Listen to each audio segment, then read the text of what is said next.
हाँ तो मिस सिंधु, आप हिम्मत इंडिया संगठन के इन लोगों को जानती हैं?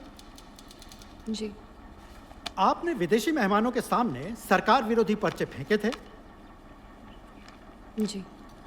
आपने और आपके साथियों ने मिलकर नानाजी के नेतृत्व में देश के खिलाफ हिंसा का प्रचार किया था। नहीं नहीं।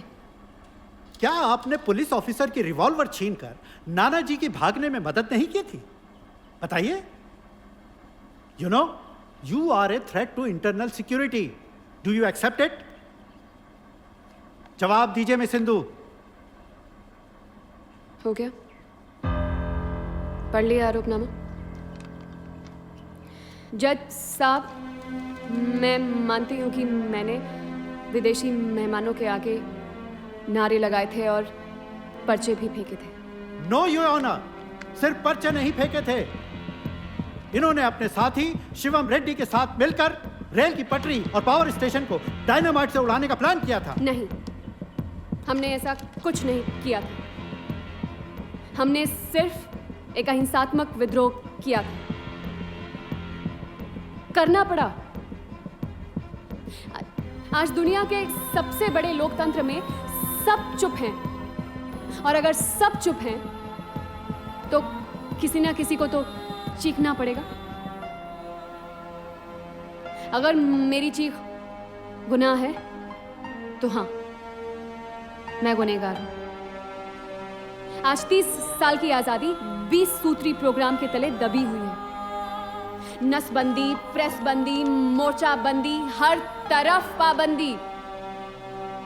ऐसा लग रहा है जैसे पूरी की पूरी मानवता मीसा के तहत जेल में बंद है और बोलने की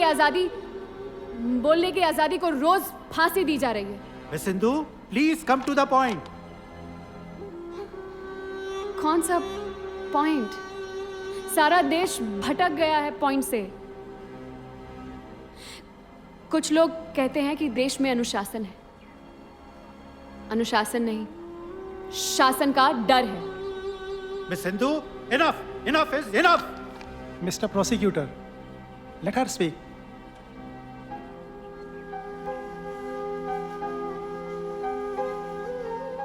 सारा देश यही कह रहा है, इनफ।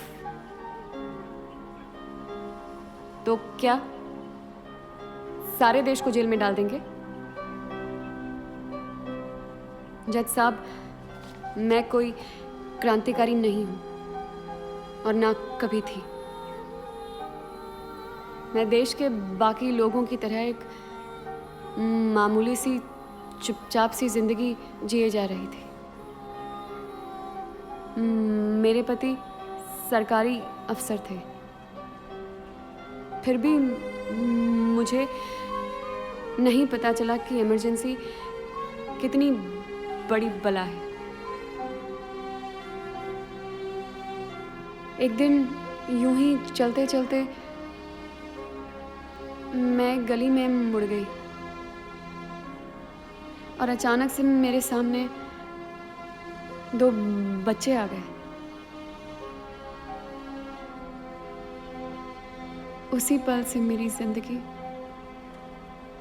अलग ही दिशा में बदल गई। मैं तो सिर्फ उन बच्चों के बिछड़े हुए माँ बाप ढूंढ रही थी, और वो बच्चे मुझ में अपनी माँ।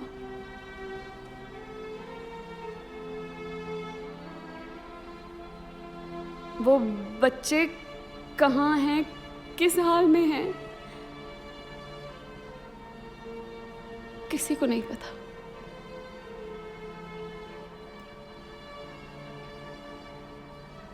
मुझसे छीन लिए गए थे वो बच्चे और फिर खो गए इमरजेंसी के अंधेरे में। अगर मासूम बच्चों के लिए आंसू बहाना गुनाह है तो हाँ, मैं गुनहगार हूं, 100 बार गुनहगार हूं। और मुझे इसकी सजा मिलनी चाहिए, जरूर मिलनी चाहिए।